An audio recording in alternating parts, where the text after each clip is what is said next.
In this video, we're going to modify our login page. Furthermore, we'll go ahead below the history variable and create a new use effect hook.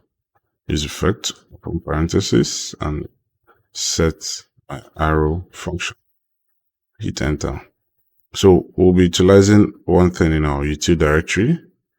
I've set my condition if, to mention the util directory, which is use query programs. This saved all the unnecessary stuff from the search bar, so you can pause the video and better understand that. I'll go ahead and import use query programs. Just going to import that from my util directory. Yes, quotes for /util /use query programs. Yes.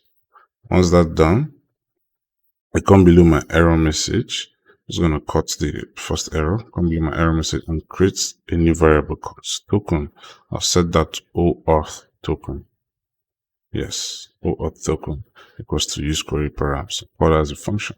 So if Oauth token is present, you set token to Oauth token.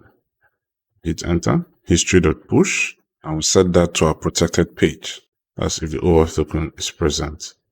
Then I set the dependencies, because you have to rewire that, which are Oauth token, set token, and history. Yes, save my document. Once that's done, I go and test the login process. So Oauth token is not present, so I'm just going to click login with Google.